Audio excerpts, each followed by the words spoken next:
Hello, everybody. It says live, so we're live. How are you? Welcome. Thank you for being a part of this phenomenal tribe. Yeah, I love it. This would have been really cool back about 1970, 71. I bet you a lot of us, if the opportunity was to go back in time and reset this, we would be in that commune. I have no doubt about it. So welcome everybody. Favor be unto you. Thank you for being here and adding to the energy. It's fantastic. Nothing missing, nothing broken be in our lives. Welcome all the moderators. Thank you, Nita the Mystic, Doris, Bernadette, and Tina Bop, and all the rest of the Fox, Paul, Joe, folks that have come in to join us. Thank you. It's a phenomenal day. It really is. Been playing soul music, Al Green. Wow. Wow. Barry White. Oh, man. I'll tell you. You know, I look more often these days in my path. The older you get, you can look at your path and you can say, yeah, you see patterns, you see key inflection points, junctions, and the only thing I can say, I got more than I was promised. This has just been a phenomenal trip. The good, the bads, the ups, the downs, the rights, the lefts, the ins, the outs. It's been phenomenal. And I study history, as many of you do. And I got to say, I'm extremely satisfied at the time that I entered into this plane of existence. So, yeah, that's just my perspective. David Barry, how are you doing? By the way, Trina is doing a live show right after mine, so make sure to hop on over there. And Friday, Nancy Allison, we're going to talk about immune systems. Yeah. Um, Someone wrote about Tesla's telescope. I thought I sent that out with, but if I didn't, well, my bad. We just wish the crew of the Dragon, the Drago, yes, as they launch us. The thing that's positive about this whole thing and why it really is a big deal. The previous administration, the guy Obama, he never saw. He felt theologically that man was to be bound here, not out there. And, he shut down the space program. And, when he retired the fleet of our space shuttles, in which they were getting old, we had to hitch rides from the Russians at about $50 million a pop. And so, this is the first time as well with a private company. It's not a NASA operation. NASA is handling the logistics. That's what NASA does. But this is not a NASA mission. Understand that this is a private entrepreneur. This is what entrepreneurship can do. And I can tell you, the universe is no respecter of persons. What one has, you can have. Now there are things that has destiny and, you know, all the other odds and ends, I would say, but still, if the desire is there, and so we wish them safe journey and hope they get the bird off the ground. So anyway, that's my 2 cents worth. Um, how is everybody? Oh, Melissa, when I saw you, hello. Melissa's from Norway, I believe. If I'm wrong, Melissa, I did get my copy yesterday of Ben Davidson's The Weather Guides to the Sun, third edition, signed by Ben. This is phenomenal. The other thing is so cool. is I love the smell of fresh printed ink. In my professional career, I worked with a lot of pharmaceutical companies, handled all their media projects, and that included fulfillment. And many times it was producing a video that would go out to the doctor. And there was always, a lot of printing to be done. And so I got really good at, you know, I could go in and help them actually establish the color. We would look at the plates and then, approve the first runs. Anyway, I digress.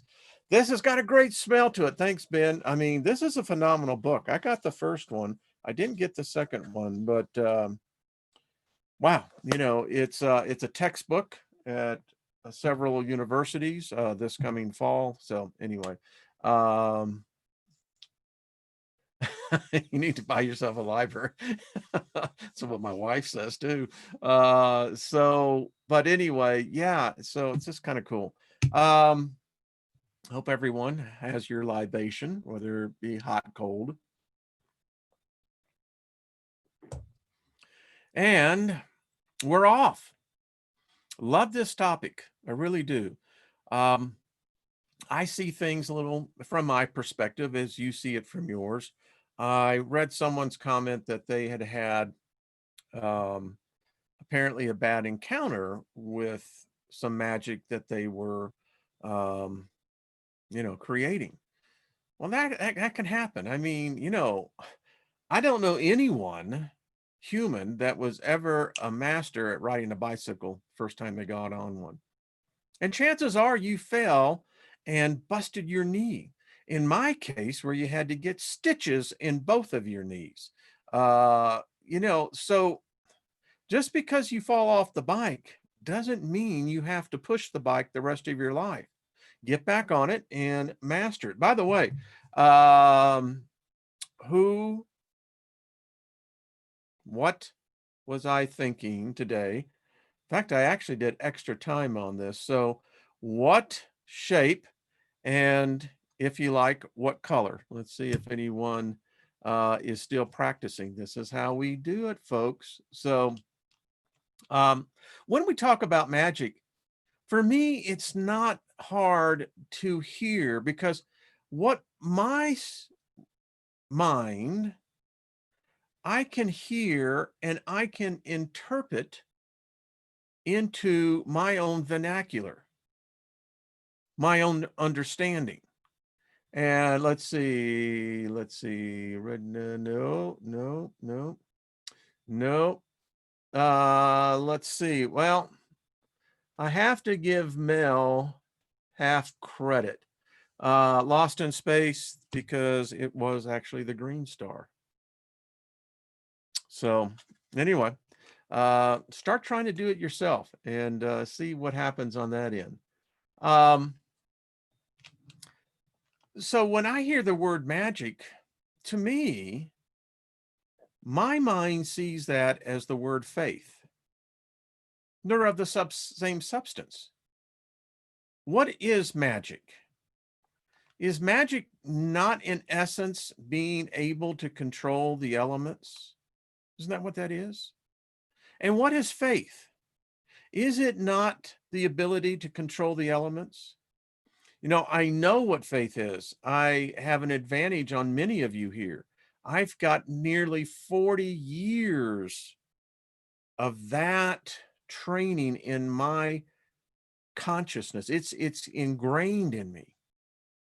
Now faith is the substance of things hoped for, the evidence of seeing things not seen. And if you break that down, it's deep. I mean, it's deep. It simply says that faith activates the ether. It activates the energy around you. And so when I hear magic, to me, it's the same thing. I mean, you don't go in to an incantation, you know, a relationship with a higher intelligence, unless you believe in it. If you don't believe in it, nothing's going to work. You know, oh, ye of little faith. And I came out of the Word of Faith movement. So for me, what I did not know, ladies and gentlemen, was that they were teaching magic. And in some cases, black magic, some cases, good magic. How do I know this? Because calling those things that be not as though they are. Think about this. Calling those things to be that aren't.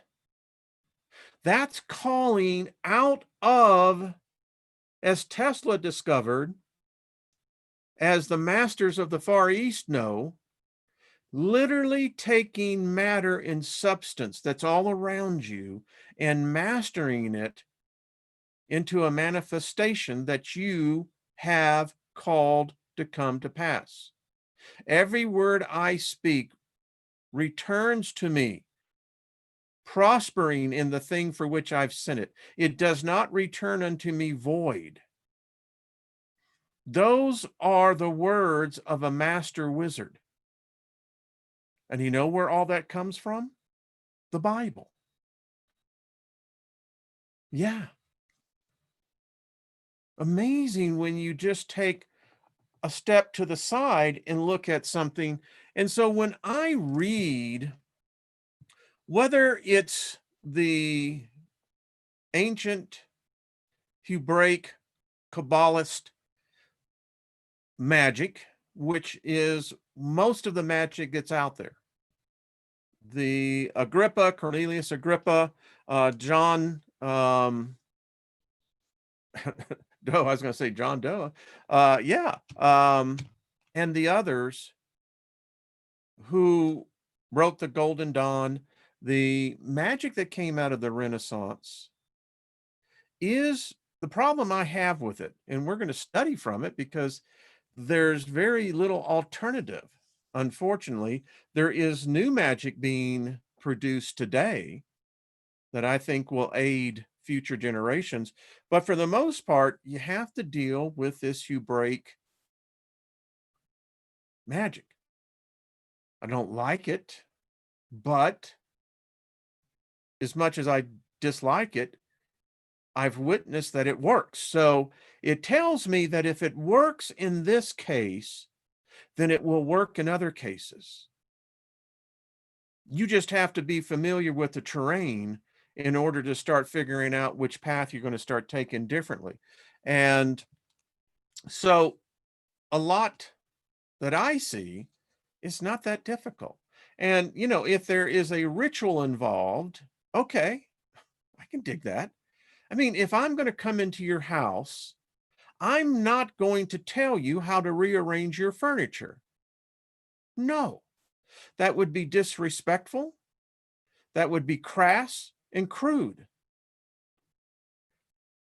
So when I enter into another house, another temple, I am respectful of the surroundings. And if that's what sometimes it takes to get an understanding of how this system works, and there is a hierarchy on the other side, we're going to be a part of it.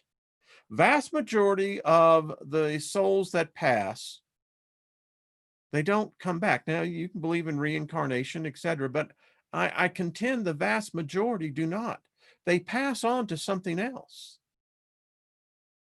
What that is, well, all of us will find out. So, someone asked me, well, how do you practice your magic? And I just thought I would show you. I practice what I talk about here. I think it's hypocritical for, come on, now, of course, you know, I'm going, now, of course, what is up with this? Okay. It's very odd that it will not let me, excuse me, let me get out of here, folks. I don't understand as to why it was doing that. Yeah, but we'll get it fixed now. Patience has its reward. Never give up, never surrender. What was that, Tim Allen's movie? All right, let's see if we can get this going. Here we go. So this is, you know, I did this for a demonstration purpose. You work your own magic, whatever feels comfortable to you, then do it. Instinctively, I have always been drawn double circles, and there's now I know why. It's a protection for you. If you're going to, in my case, I know the power of sigils. I know the power of crystals, other elements. So this is what I go by, the truths that I know that work. Give, and it will be given back. And it's not just in equal amounts, it's exponential. Give. Always give. Give, give, give, give, give, give, give. If you're a constant and consistent giver, you'll never run out. For decades, I gave food away.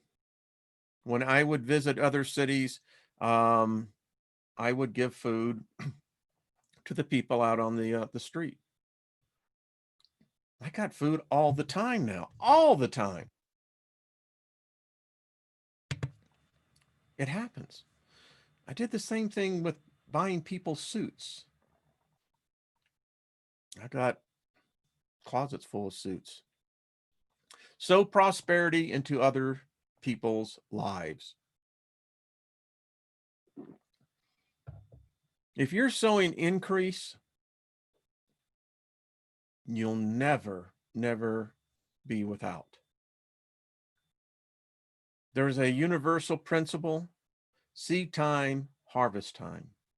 Harvest always come, be they positive, be they negative. If you're reaping negativity in your life, you've sowed it somewhere. And you may have a beautiful garden, but the tares can easily sneak in with the wheat. There is a principle that I learned back in 1983. Yeah. And it was called the law of reciprocity.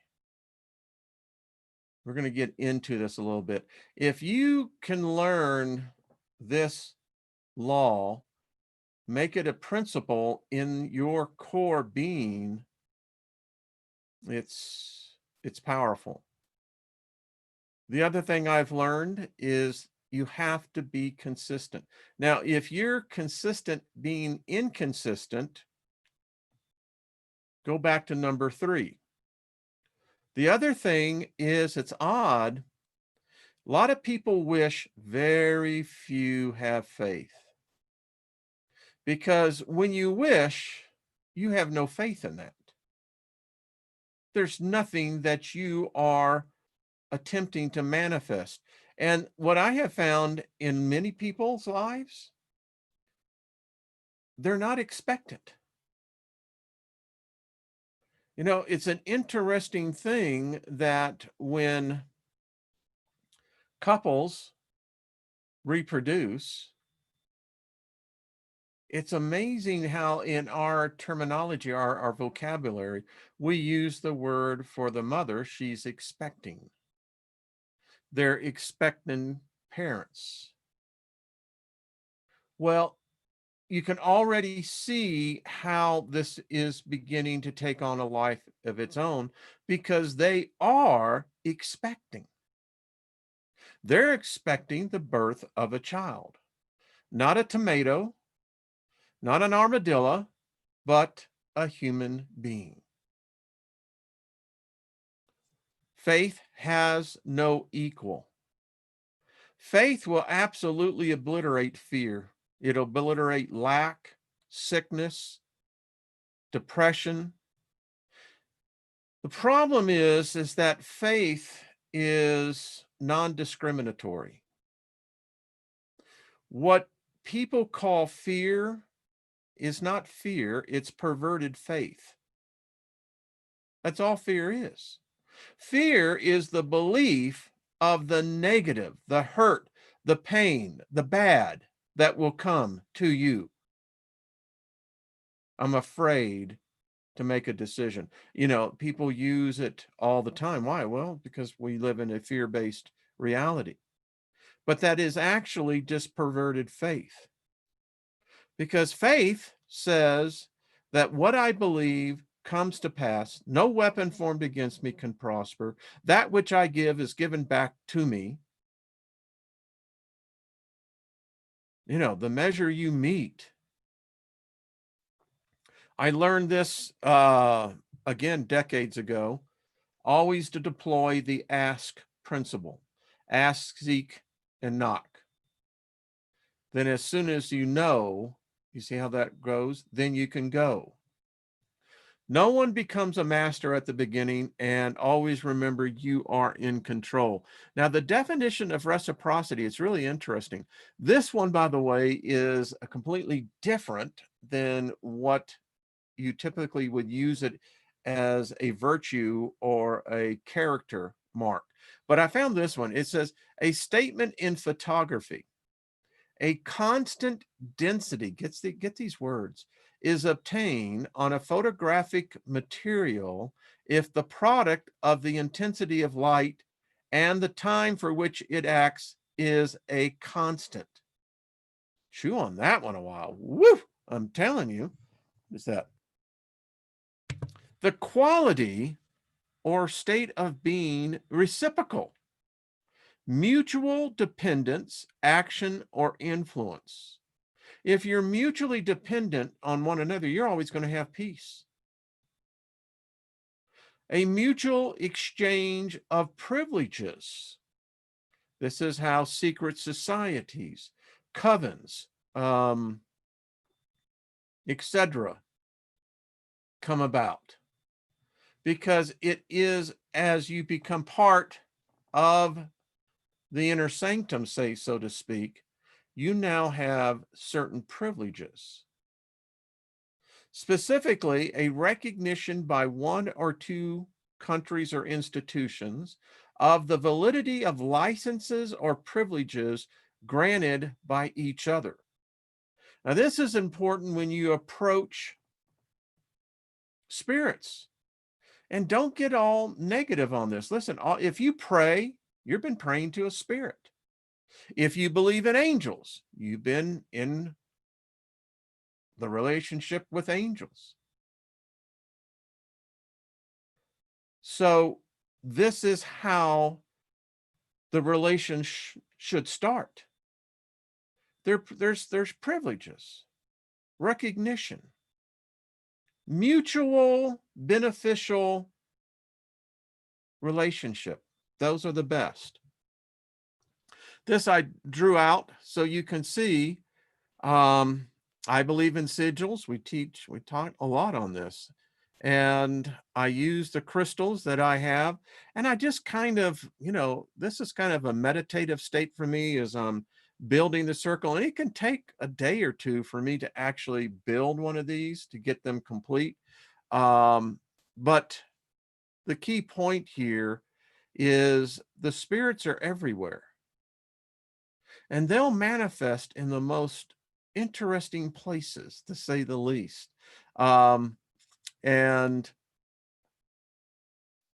if you have an open mind, then you are the right kind, as they would say. So that's how I approach it. I don't know how you do it, but it's just something that's, intuitive, instinctual. I like that, Charlotte. Yeah. People have to bake, and it is a cycle of lack. It absolutely is.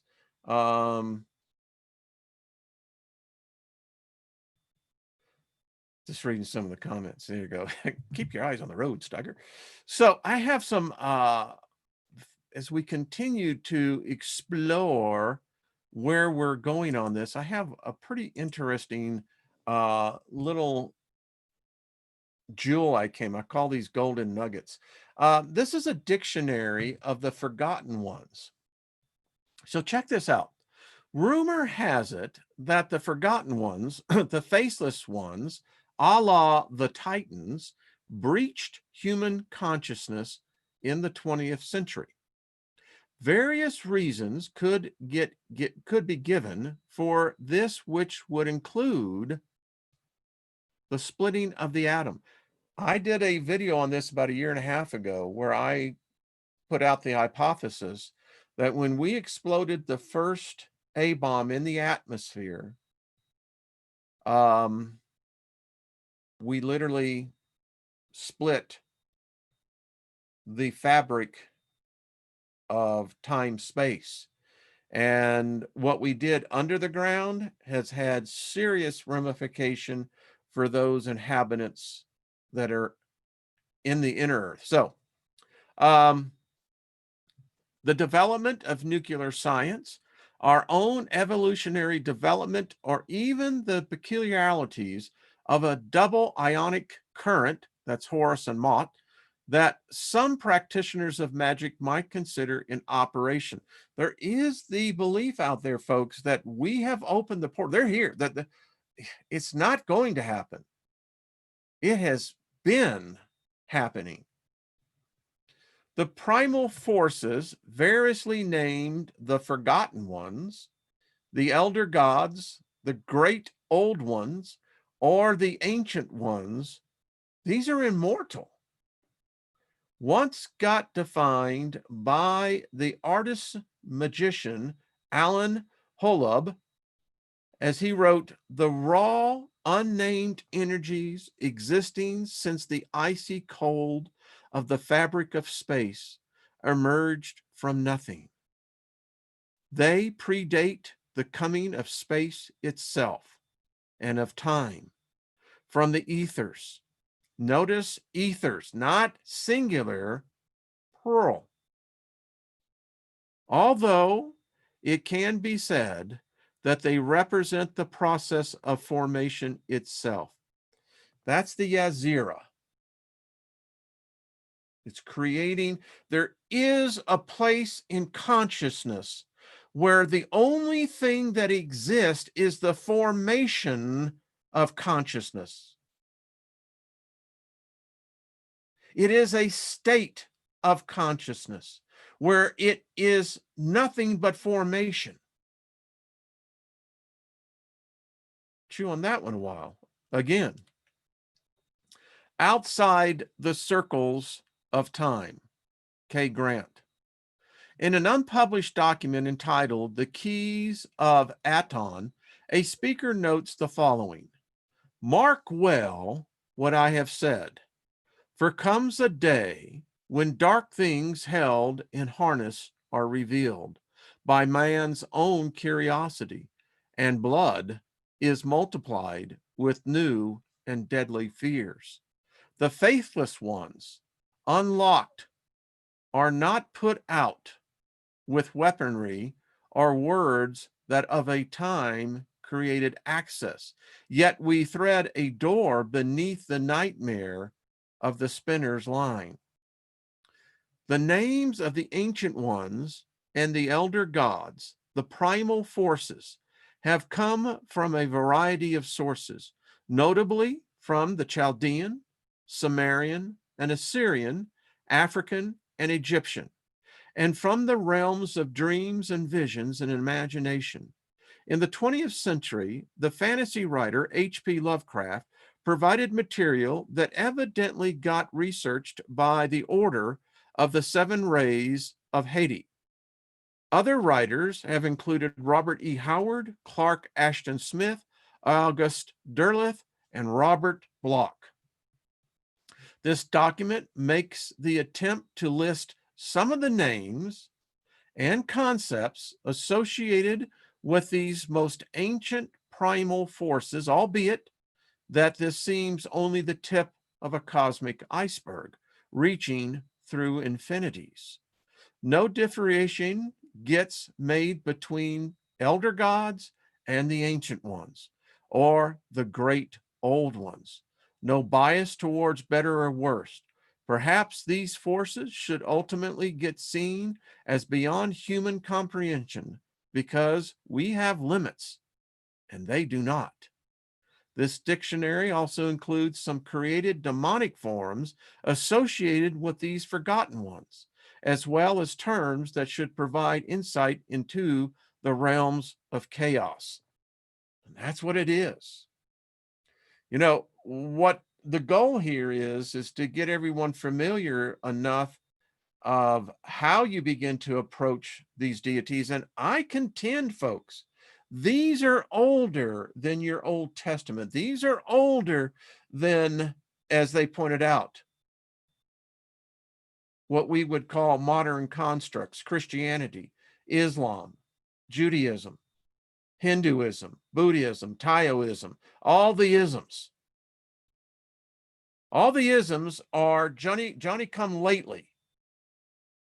They're still wiping their butts because they're still wearing diapers. When we get into comparing them to these, I contend as well that if one chooses to go to invoke one of these, I would probably advise against it. Just saying, because I think these are the ones that truly have the power. He gives a number of abbreviations that he uses. And so we have Aton, which is Mu. We've read about that. Aton is the house or cell.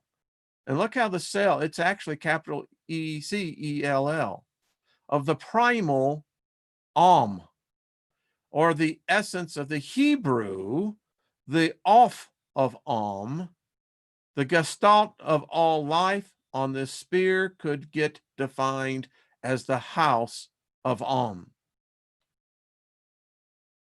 Aboth, the gulf of slimy fission, which seems the mother and father of all uncleanness, the Koval of the oldest gods. You know, what I always find interesting about the Hebrew God, the Hebrew God of the Old Testament, and someone pointed this out, and it's, you know, spot on, was that in Isaiah 45, God says, I created evil for my own pleasure. Think about that one. Anyway, some of these are really cool. I mean, as you get to see, and I have no doubt they exist, I think they go even beyond some of the great wizards of our past. I don't know, you know, there's a lot that pro and con about Aleister Crowley, but you got to admit, the guy played a crucial role in World War II. I often wonder, had Churchill not gotten to know Mr. Crowley, I wonder what would have happened. Anyway, check this out. It is really cool. It's well worth having in your library. And look at Dagon. I love this. Is the Hebrew God, the God of the deep, given the frequency 777, attributed to the fish, jellyfish, as slime. Here's Doth, the 11th power zone, the soul gate of entry into universe B. How many of you want to start guessing what universe B is? And you know, if there's a B, well, there's probably a tre. And then there's probably a quattro. Yeah. Anyway, I you can't help but not like it. I mean, this is just cool stuff. So anyway, check that out if you like. I have another one here that I want to share with you as well. This one's pretty cool. And I contend, if it has a name, Solomon taught us, if you know the name, you control the game. That's jargon, you know. So if you actually know the name of, this case, the demon, the angel, you actually control it. Here's a little thing. I dated a Jewish woman in a past life, And I knew, yeah, Darth, I thought you would like that. Um, and here's something I learned talking with various rabbis, is that the Jewish people, they don't know the name of God. They lost it. It's said to the last to have known that was Solomon's son.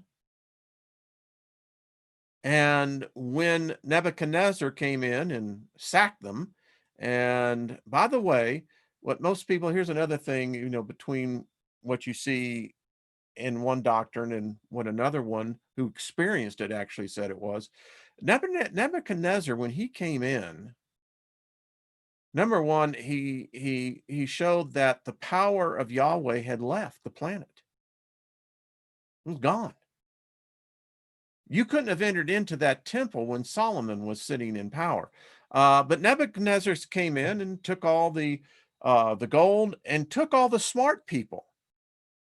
They left the dumbasses in basically a desolation.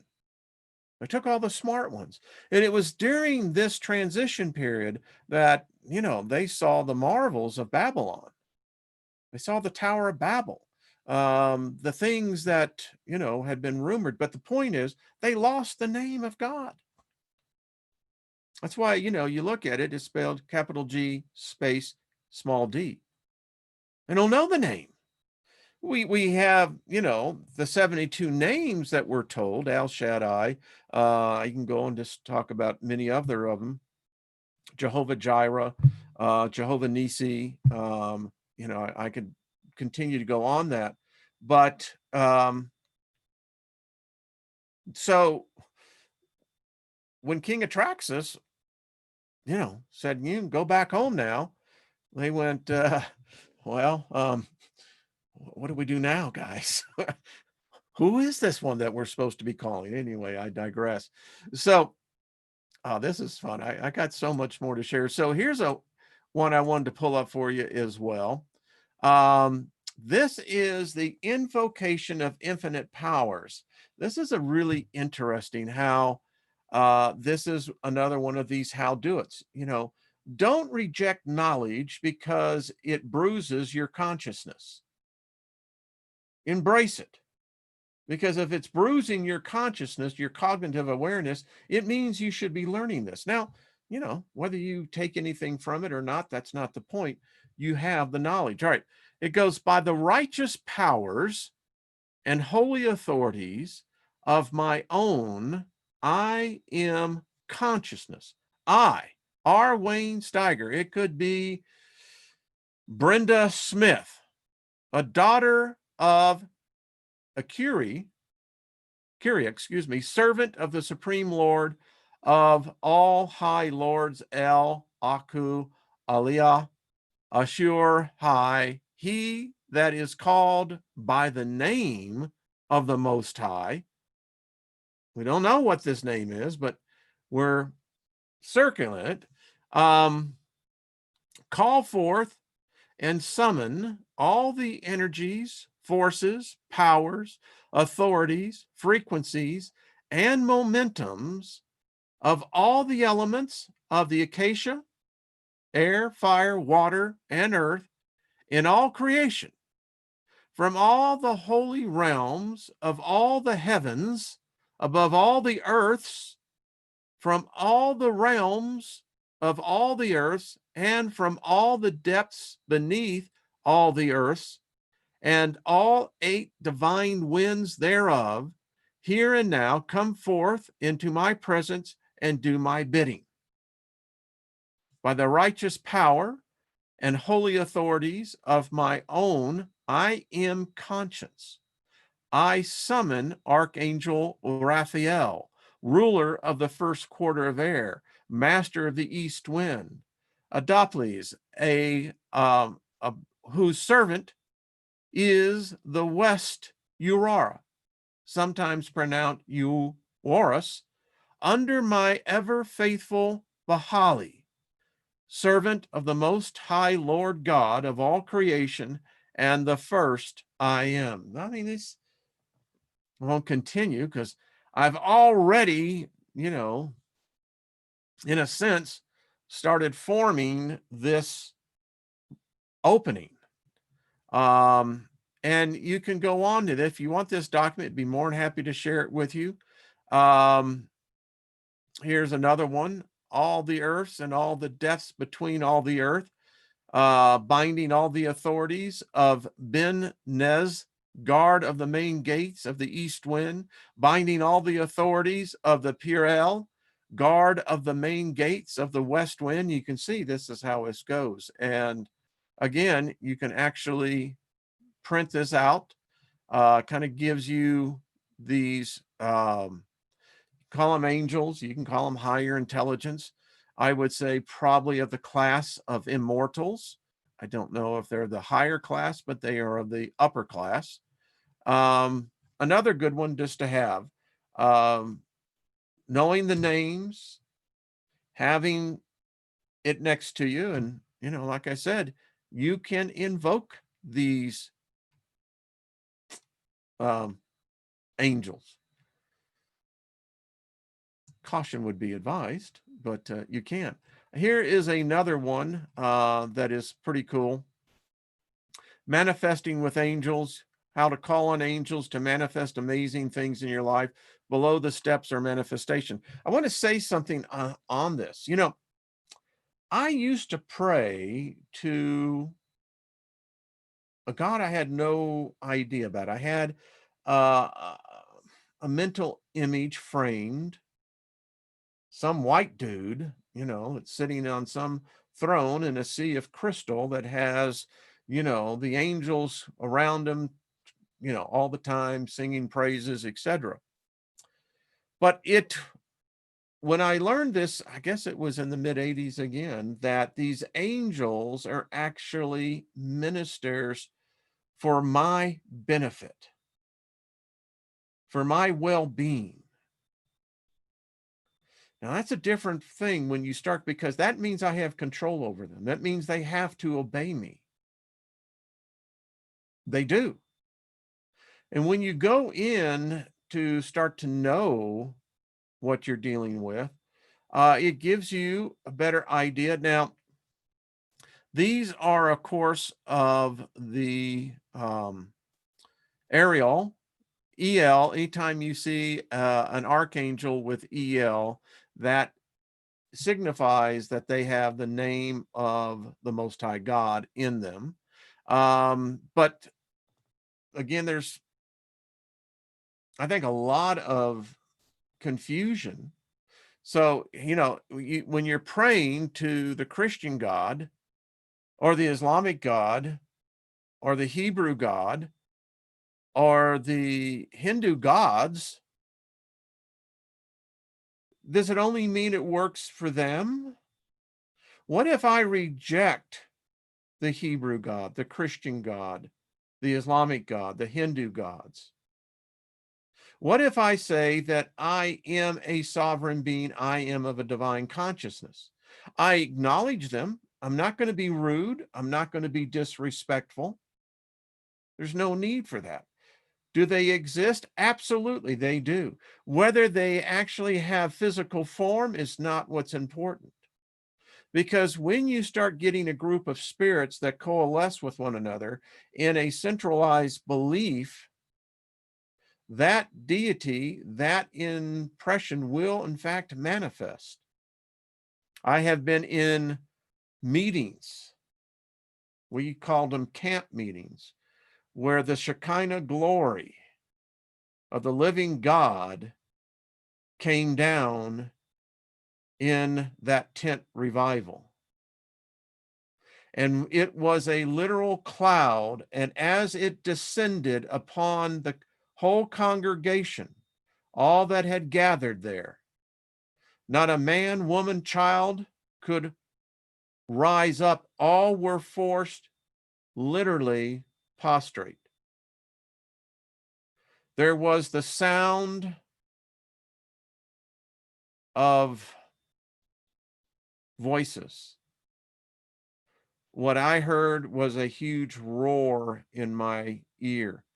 And it lasted for a good 5 minutes, and it slowly began to lift up and dissipate. So I have seen this. I know these are some things that are true, and there were specific order that took place to see this manifestation. I've seen the angels. I've seen them in another sphere. I have seen them literally on the platform with the pastor. I've seen them as well when the musicians were playing. And as the congregation got into the same tone and frequency, and you will hear it, you can experience it. It is a and it is a constant tone. And when that tone gets synchronized with virtually the whole participation of everyone in that congregation, things happen. And they happen miraculously, is the only thing I can tell you. It's quite something to see. And when you experience it, for me, it's not strange that if that can manifest through the energy of the people there that invoked something, we called it the Holy Spirit. A lot of us, we didn't know what it was either. We were shocked in many ways, and it's quite moving when you see that kind of manifestation come down. Um, it's an experience. And today, as I look at this, what were we experiencing? We were experiencing what would be called normally the paranormal. We were experiencing the manifestation of a higher intelligence. It didn't happen outside the tent, it happened in the constraints of the tent. I heard that there were people in the parking lot, because this was in the middle of a field. They could not approach the tent. It was though there was a force field, and many of them were prostrate out there as well because they saw the manifestation. They just couldn't be in the manifestation. Now, folks, this is serious stuff. What was that? Folks, that's power that if we saw that in the practice of magic, we would change this world literally in a twinkling of an eye. But that was something. Now, again, it was it a manifestation of an intelligence? Was it a combined experience of everyone there? Because we were expecting miracles. We went in with an attitude of gratitude and of expectation. And folks, these are just processes. I know them. I live them. They were engrafted into me. And so now, as my awareness and awakening continues to expand and unfold, I don't see invoking spirits, higher intelligences. I have to respect that what we do. And this is why I will only do certain things in a circle, double circle, because I've seen that type of power before. I recognize it. It's tangible, it's palatable. And folks, I'm telling you, could not have gotten up. No one. There were at least, I don't know, 300 or 400 people in that tent meeting. Not one person could it was amazing. Everyone was laying prostrate. You could not get up. Now, if you've ever witnessed that, then you can say that you've touched the ethereal, the divine. And I contend that divine is in many different forms, many different shapes.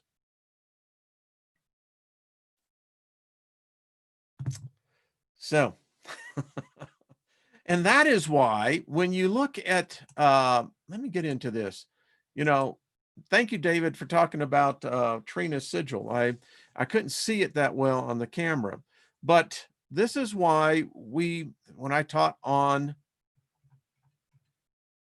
the talismans, the sigils, these are of Solomon, the third pentacle of Saturn. I have this one. And I can tell you, I cannot wear these unless they have to be charged. Here's the fourth pentacle of Saturn. That looks Klingon to me. I just got to tell you, every time I see that one, it just looks Klingon.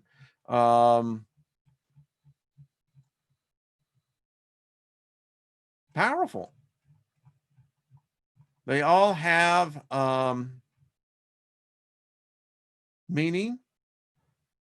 I really do believe in the powers of sigils. As you can see, I draw them. And there's a certain energy transfer when you actually take the time on your hands and knees, isn't it odd, to draw them out? But it's powerful. So, and I can tell you, we're not going to get into where I was wanting to get. Well, we'll pick up on this one. But again, I learned from a rabbi. That's where I heard the story. This is the one that I've been attracted to. That Moses,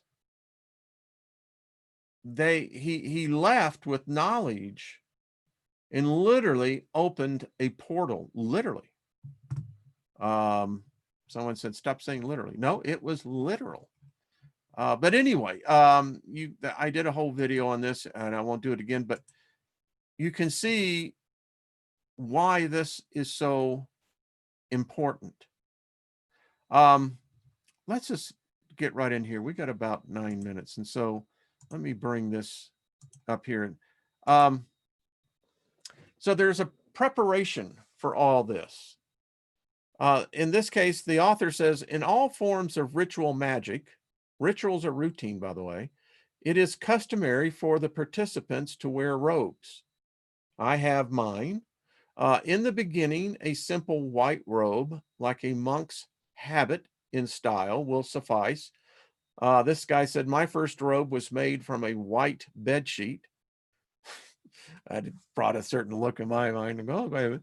This robe will act as an insulation from thought forces that may be about. And that's something we're going to get more into. Thought forces, they're everywhere. They really are. Human thoughts are electric in nature and can be directed by the will. The primary object of ritual magic is for the participant to attract the energies that are related to the gods and goddesses. These energies can then be directed to obtain favorable results. The would-be magician should decide which pantheon of gods he or she is going to work under. There are many deities to choose from, but it is advisable to choose just one. Remember the old adage, between two stools, one falls to the ground. There follows a list of the two most popular pantheons used today. Now, this is really interesting. Of course, there are many other systems, such as the Solomonic one of old. The Kabbalah is still widely used, but it is not thought to be one that, but there are a few results to recommend it. In other words, this master is saying, it's all right, you can learn the Kabbalah and, the Aziras, but don't engage it in your practice. He says that this must be all taken as his own personal view, but he does advise that you should choose from the Roman, Greek, and Egyptian pantheons, as this is where results are readily obtained. In a visit that I had, I was told in a dream, and there were three angels. I was on a train, and when they visited me, they told some things, but I remember they say that they long for the day when humans will invoke them again so that they have something to do. Anyway, you can see here we Adonis, Apollo, his day is Sunday. Planetary demon is the Sargot. This line is the symbol to create harmony, to gain luck, peace, and money, to regain youth and properties. And let me just talk about luck. You can actually, you can call it luck. As I see it, and we're running out of time. We'll pick up on here on tomorrow, but I'll share you a real story. When I learned this, there was one number given to me, and that number has always been lucky. When I did go to Vegas, I cleaned up on the roulette table because inevitably this number would constantly come up. In fact, I remember the pit boss coming up, and they changed out the marble out of the wheel, but nevertheless, it came up. And the first time Lynn and I went to Las Vegas, she didn't believe it. And so we played at both a regular roulette table, and we actually went to one of where you can actually have there was an electronic game, steal the ball in there, but didn't have an actual spinner. And she found out real quick. And so anyway, no, I'm not going to tell you the number, but it's amazing. But this is the kind of thing. You can actually find yourself to invoke a spell of luck. And people say, well, that's cheating. No, it's not. I mean, if there's a balance within you that you're not doing this for avarice and to greed, there's nothing wrong with having things. There's nothing wrong in having resources to be able to buy things. It's what the universe is about. This is what this reality is. Either you learn how to play the game, or if you don't, then you suffer the consequences for breaking the rules. And regrettably, too many people break the rules. They're not even realizing they're breaking the rules. And they can't figure out, why is this, damn, this is hard. Doesn't need to be. There are more than enough energies that each and every one of us could have over 1 billion under our own command. And that wouldn't even start a dent in any of it. But most people won't even start with one. Look for the goddess. Is that, let me get up here where I can see that. Is that Ikati? Is that what that is? Excellent. Listen, when Lilith visited me, I tell you folks, I really, what I knew of Lilith was, what I had learned in, my studies, but,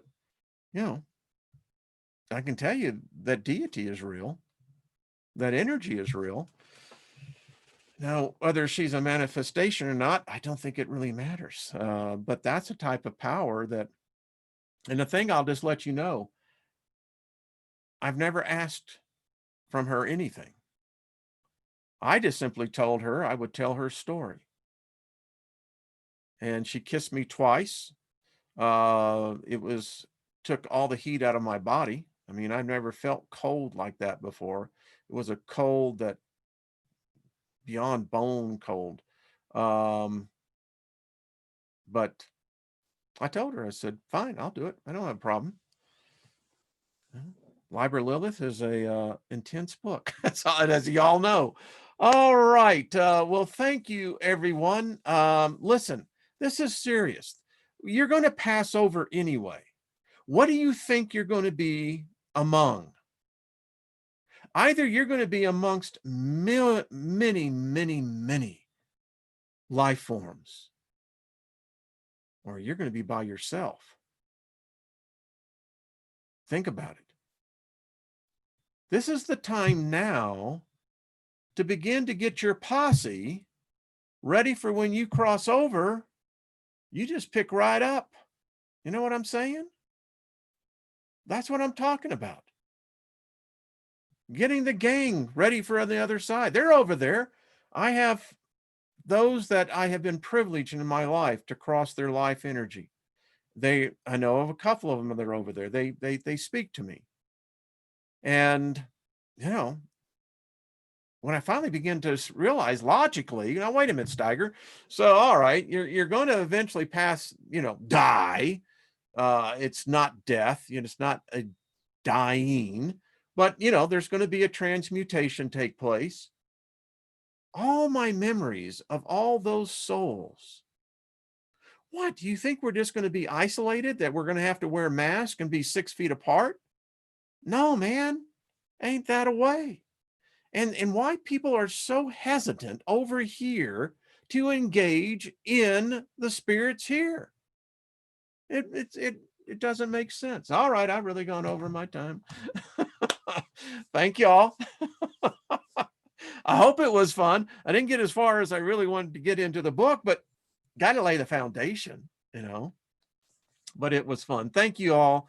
It's an honor to have you here and a privilege. And my life is much better because we have this ever growing deep soul tribe, and we're learning. All right, folks, I'll see you later. Bye-bye.